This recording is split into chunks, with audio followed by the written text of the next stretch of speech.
Assalamualaikum அன்பு சகோதரிகளே, welcome to Halima's kitchen. இன்னைக்கு வந்து இந்த சத்து மாவு வந்து எப்படி மிக்ஸ் பண்ணுறதுன்னு பார்க்கலாம்.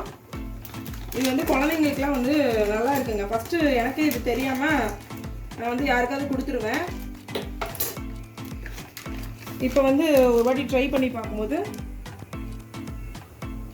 நல்லா இருந்தது, குழந்தைங்களுக்குலாம் பிடிச்சிருந்தது. தேவையான அளவு போட்டுக்கணும். இதில் வெல்லம்லாம் இருக்கிறதுனால நல்லா இருக்குது சாப்பிடும்போது.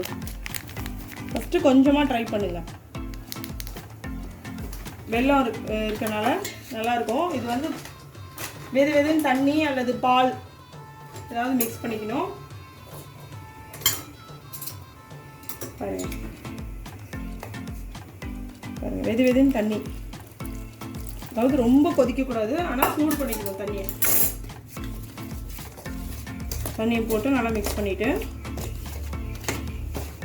அதாவது இனிப்பு பத்தலை அப்படின்னா நீங்கள் நாட்டு சர்க்கரை இல்லைன்னா வந்து வெல்லம் கூட இடித்து போடலாம்.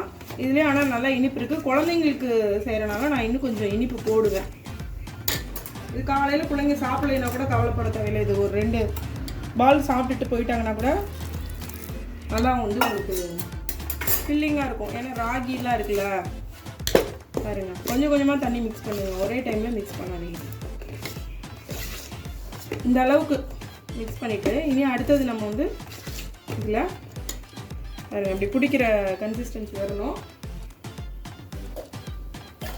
வந்து தேங்காய் பூ போடுறோம் தேவையான அளவு.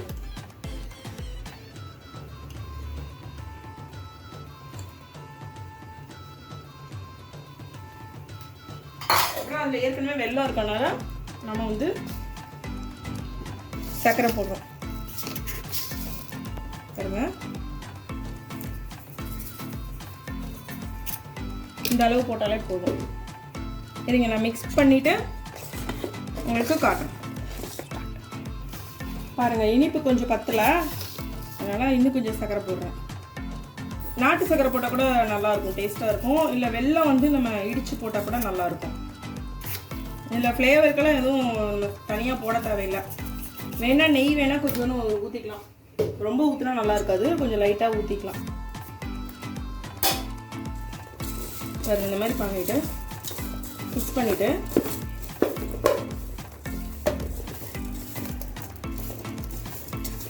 தேங்காய் பூலாம் நம்ம போட்டுக்கனால நல்லாயிருக்கும் சாப்பிட்றதுக்கு. நம்ம வந்து இந்த பாசிப்பருப்புலாம் வந்து செய்வோம்ல, லட்டு செய்வோம்ல, கொஞ்சம் அந்த மாதிரி தான் இருக்கும்.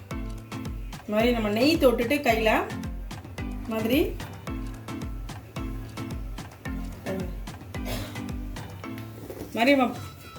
பண்ணி வச்சுட்டோன்னா பாருங்கள், இந்த மாதிரி நம்ம பால்பாலாக பண்ணி கொடுத்துட்டோன்னா குழந்தைங்க சாப்பிட்டுக்குவாங்க. இந்த மாதிரி ட்ரை பண்ணி பாருங்கள். மீண்டும் அடுத்த வீடியோவில் சந்திக்கலாம். அது வரைக்கும் அஸ்ஸலாமு அலைக்கும்.